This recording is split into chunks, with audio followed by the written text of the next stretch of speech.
Olá, humilde, trabalhador e muito família. Natural de Novo Hamburgo, filho do seu Vitor e da dona Marlene, atua na empresa da família, que possui 49 anos de mercado. Casado com a Patrícia, tem 2 filhos, o Nicolas e a Manuela. É membro da Associação de Reparadores, Auto Rede, pratica ciclismo e gosta de aproveitar os momentos de lazer com a família. Hoje teremos uma conversa de peso com André Kaufels Schmitz. O filho do Schmittão, não, é o André, né? O André, é o Schmittão segunda geração? Como é que a gente designa isso aí, André? Boa noite. Na realidade, eu sou a 3ª geração já. Como assim? Terceira, meu Schmittão já veio do meu avô, que eu acabei não conhecendo. Passou pro meu pai, que fundou a empresa, e eu acabei dando a continuidade. Que faz 50 anos, a gente que vai faz conversar 50 anos sobre ano isso que vem, isso mesmo. Logo adiante. Isso mesmo. O que tu te lembra da tua infância aí, já envolvido com carros e com a empresa? Quais são as tuas primeiras lembranças disso tudo? Da minha infância, mas foi uma infância muito boa, muitas brincadeiras, curti muito a rua. Nós sempre moramos muito no centro de Novo Hamburgo, uma área que é central hoje, e eu lembro bem que nós fechávamos uma rua como hoje Tapes, para jogar futebol, jogar taco, coisa que hoje tu não teria nem como pensar, impensável tu pensar nisso, né? Lugar como onde é o Bourbon hoje, nós tinha campo de futebol, nós tinha bicicross, então a gente acompanhou todo esse desenvolvimento da cidade também. Então, em relação à oficina, sempre convivi com meu pai, sempre moramos perto, vi o pai trabalhando bastante. Não fui um aficionado por carro quando era pequeno, resolvi realmente curtir a minha vida um pouco alheio às atividades do pai. Mas né? sempre apaixonado por bike? Sempre, bike com certeza, aí que tu falou certo. Sempre, até hoje, a bike sempre me acompanhou. E isso realmente, como o meu pai, aproveitando também, a oficina surgiu de lambretas. Talvez o sonho dele era lambreta, de lambreta virou carro. De repente, o meu foco seria mais bike. Os dois gostam mais de 2 rodas, então? Pode ser, eu acho que sim. Mas meu pai foi muito, ele sempre diz assim, quando ele viu que os filhos foram crescendo, ele tirou as motos de perto para a preocupação do pai de querer proteger o filho, por causa de acidente, coisa assim. Então, realmente, me frustrei por talvez não ter chegado nas motos e nunca quis, porque ele fez Construiu bem essa história. Construiu bem, botou uma redoma em redor de motos. Mas daí, hoje tem a bike, tem o esporte que acaba nos ajudando. Tua né? primeira escolha não era a oficina? Minha primeira escolha não era oficina. Né? Realmente eu aproveitei bem minha vida. Quando chegou na hora de escolher, eu acabei indo para a escolha mais fácil. Né? Por ter feito faculdade, como meu irmão fez, de ter ficado se dedicado anos ao estudo. Né? Eu realmente acabei escolhendo a escolha mais fácil, que foi para entrar para a oficina. Pensei, vou entrar na oficina, depois vamos ver. Chegou a começar a faculdade? Comecei a faculdade, publicidade, que era meu sonho. Mas eu fiz um semestre só, estava curtindo a vida no momento e resolvi entrar dentro da empresa. Isso foi que a idade? Isso tinha 17 anos, 17 para 18, né? Tu já foi trabalhar dentro da oficina? Já fui trabalhar na empresa, mas daí quando eu entrei, realmente comecei a gostar muito e eu fui ver que era um campo interessante que tinha que estudar muito. E que talvez a faculdade não trouxesse tudo que eu precisava ali, precisava de mais cursos profissionalizantes. Então, fui buscar muito curso profissionalizante na minha área, estudar a minha área, conhecer pessoas do meu... É interessante esse teu viés num universo que, vamos lá, hoje em dia mudou muito isso. Mudou muito. Mas há pouquíssimo tempo atrás não tinha nada de profissionalizado. Né? Não era nada profissionalizado. E hoje os carros evoluíram demais. Quando eu comecei, não faz tanto tempo, faz 20 e poucos anos, nós tinha aí talvez 10 modelos de carro no Brasil. Era 4 marcas, tínhamos Fiat, Ford, Volkswagen e GM.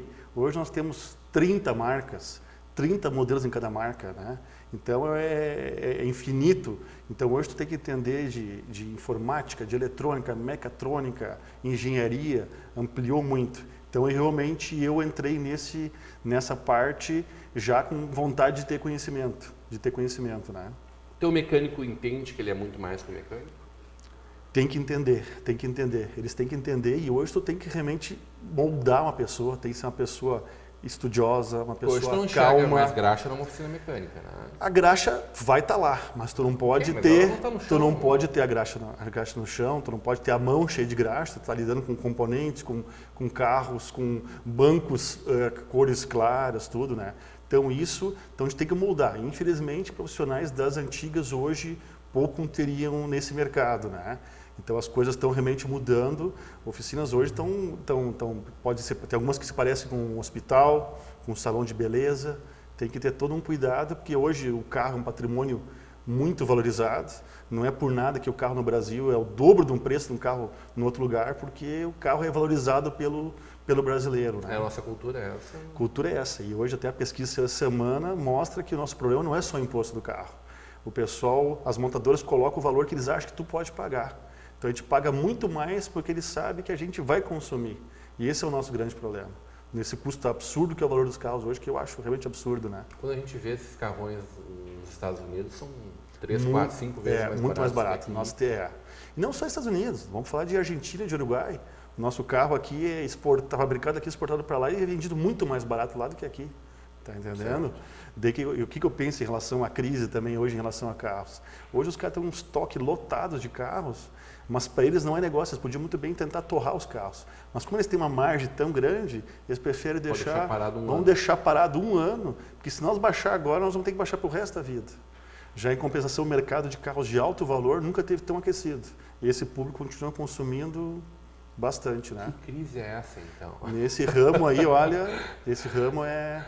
Então assim, mas falando em crise... E aí tu ganha com a crise, né? Porque me parece que cada vez que eu não troco de carro, eu vou lá melhorar o meu carro. Na realidade, ainda não refletiu isso nos carros, porque o pessoal hoje está segurando dinheiro, muito dinheiro, né? Então, talvez, no final do ano, que tu for pensar em viajar, fazer uma revisão, tu vai realmente, enquanto antes tu pensar no final de ano trocar de carro, tu vai pensar em revisar, vai lotar as oficinas, mas hoje não é a realidade. Nós não trabalhamos tão forte em mecânica. Sim, meu negócio é muito... a gente puxou muito para o lado de funilaria e esse mercado está muito bom porque os carros continuam batendo. Mas se tu bate, tu usa o seguro, tu vai mandar para mim lá e eu vou ter sempre um fluxo bom. Agora, tu bater o carro, arranhãozinho, uma coisa para melhorar o carro, e isso o pessoal já não está fazendo, está segurando. Então, tem pessoas que não sentiram a crise, mas estão segurando, estão se retendo. Então, realmente, tem várias empresas que estão sentindo a crise, mas aí também cabe a tu te reinventar, né? Como nós se reinventamos nessa nossa história de 49 anos, teve muitas reinvenções no meio dela, para garantir que hoje a gente conseguisse ter o mercado e ter sempre a casa cheia, né? Quanto representa hoje a questão da funilaria, da recuperação do veículo e da estética do veículo dentro da tua empresa? Vamos dizer que a recuperação, a funilaria, 60%, a estética 20%, a mecânica 20%, talvez a revisão 20%. A estética pura e simples, simplesmente eu abri um brilho, isso realmente está... 20% do teu 20%, faturamento, um número bem considerável, né? Bem considerável, já foi muito mais, várias vezes a gente foi, como nós falamos antes da minha história, quando eu entrei na oficina, o foco era muito mecânica, e eu comecei a ver que eu não gostava muito da mecânica. Então eu fui me especializando, eu fui vendo que eu gostava e eu consegui dar uma volta porque eu gostava. Então ela passou por várias etapas até eu chegar numa empresa que me dá muita satisfação. Esse reposicionamento praticamente me deu muita satisfação, pode ter certeza. Muitos momentos a gente teve até atritos com a primeira direção, que é meu pai, para chegar nesse ponto.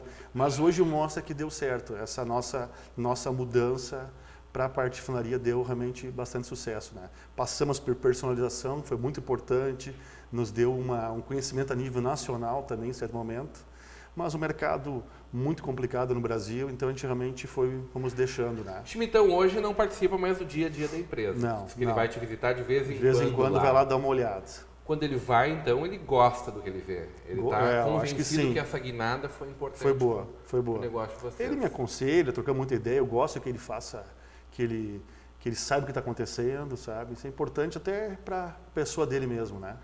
Como é que é ser filho do Schmittão? Isso deve ser uma responsabilidade em primeiro lugar. Olha, eu te digo que sim, tá? Meu pai conseguiu ter um nome baseado em caráter, né? Em relacionamentos, em tudo, pessoa idônea, né? Então isso não é fácil, porque as pessoas não esperam um pouco de ti, elas esperam muito de ti. Então isso é uma bagagem que eu carrego, mas ao mesmo tempo... Esse peso? Isso faz parte do teu dia a dia. Talvez já senti mais de repente, né?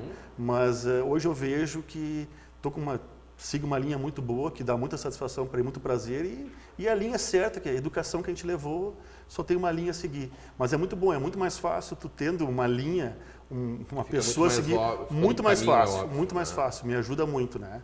Então é muito importante ver o reconhecimento que o nome da família tem e a gente pode...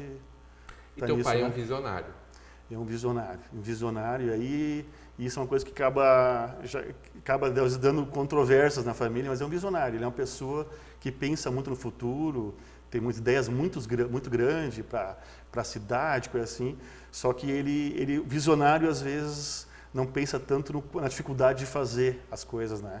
E às vezes eu tento ser o cara que põe o pé no chão, olha, não é tão fácil assim, né? Então, até porque não queria que ele se frustre muito com algumas coisas. Daqui a pouco tu cria um sonho muito grande e tu acaba se frustrando, né? Então a gente troca muita ideia em relação a isso. Eu tento dar uma seguradinha nele para não se frustrar muito, né? Que se fosse ele o cara que assinava lá o que tinha que ser feito nessa cidade, nós teríamos uma cidade completamente diferente. Eu acho que sim. Eu adoro várias das ideias dele. Tem um projeto que alguns chamam de maluco, mas eu acho maravilhoso, que é de um bondinho cruzando o nosso Morro Dois Irmãos até próximo da Fevale. Aproveitar. Eu acho que é uma questão de visão de mundo que poucos têm. E é muito triste as pessoas, às vezes, não entenderem muito bem tudo isso. Mas é um cara ligado a artes plásticas, a um monte de coisa. Escritor, inventor, tudo. É difícil definir ele. Quem pode estar olhando a gente aqui pensando por que não está um Schmidtão aqui, porque eu disse pro André que eu queria ouvir os dois Schmidts. Aliás, os três, na verdade, tem um mano que daí é mais a outra parte que pode falar muito também com a gente. Mas eu acho que falar da empresa e falar dessa história que está chegando aos 50 anos e logo na sequência a gente vai ouvir o Schmidtão contando as histórias e as ideias dele aqui com a gente também. Autorrede. Associativismo, é isso? Associativismo. Autorrede hoje é uma associação que tem 27 empresas do nosso ramo, tá? Surgiu em 98, com algumas dificuldades de mercado, algumas empresas resolveram se juntar. Esse startup? Na realidade, surgiu lá na minha empresa. Meu pai e mais uma outra, o seu Silvio Lemers, uma outra empresa com 50 anos, que é a Blaut Lemers Hamburgo, conversando na firma, resolveram, vamos se juntar. Então eu ajudei a trazer outras empresas para nós conversar uma situação que estava acontecendo no Novo Hamburgo em relação à seguradora. Nossa antiga companhia, Novo Hamburgo Companhia de Seguro, nós tínhamos uma seguradora no Novo Hamburgo, isso era um ícone para o Brasil todo, né? Naquele momento, a Novo Hamburgo foi comprada pela Bradesco, aconteceu algumas coisas, a gente resolveu se reunir. Eu sofri com esse momento. Sofri com esse momento também, muito sofreram. Mas teve assim, muita coisa, eu vejo muita coisa... Novo Hamburgo, eu imagino vocês tendo que cobrar o valor dos reparos. E Novo Hamburgo assim, a cidade onde tem mais corretores per capita no Brasil. Sem dúvida. E muita gente oriunda da escola da Novo Hamburgo, né? Então a associação criou, naquele momento nós juntamos 50 oficinas na realidade. Nós conseguimos juntar de tudo que é região e começamos a se juntar e a conversar. Depois resolvemos fazer uma associação, porque a gente percebeu que sozinho a gente não ia conseguir todas essas mudanças, porque teve muitas mudanças. Isso foi em 98. Então foi entrada de injeção eletrônica nos carros. Naquela época estava para entrar inspeção veicular, coisa que até hoje, 17 anos depois, não se tornou realidade na nossa região. Tem em São Paulo, em poucos lugares tem. Então, foi falado muita coisa, se acreditava que ia mudar, então a gente resolveu ir se juntando. Então, ali foi criada uma associação que era a Servale, com algumas empresas.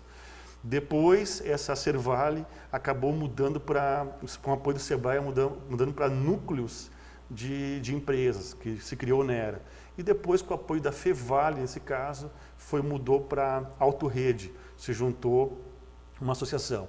Nesse momento, eu preferi ficar de fora. Eu tinha trabalhado até então, achei que de repente aquele momento não era interessante. Mas a Autorrede, ela cresceu de uma forma tão grande que eu fui vendo com o tempo que tinha muitas coisas que eles estavam alcançando que eu sozinho não estava alcançando. Só que eu nunca fui sozinho, sempre tive relacionamento com todo mundo e uso muito o relacionamento de outras pessoas. Hoje eu posso citar várias concorrentes, entre aspas, que me ajudaram a chegar no meu conhecimento hoje, né? Então, a Autorrede foi conseguindo várias coisas que chegou no momento que eu resolvi, depois de vários convites, entrar também. Então, hoje nós temos várias coisas que ajudam nisso. Nós temos um grupo de marketing, nós temos um grupo de expansão para procurar novas empresas, nós temos um grupo focado só em treinamentos. Né? Então, assim, nós temos uma assessoria jurídica, então tudo que tu precisar é muito mais fácil dentro de uma rede. Hoje tu não está falando de uma empresa, da Chimitão. Vocês ganham na escala. Nós ganhamos na escala. Então é muito bom. Então tu acaba ajudando muitas empresas, muito mais algumas empresas que sozinho não conseguiriam. Tu acabas favorecendo de várias coisas, né? Quero saber como é que funciona ego e disputa de beleza nessa associação, mas isso logo depois do nosso intervalo. Hoje uma conversa de peso com o Chimitão, o André Schmitz.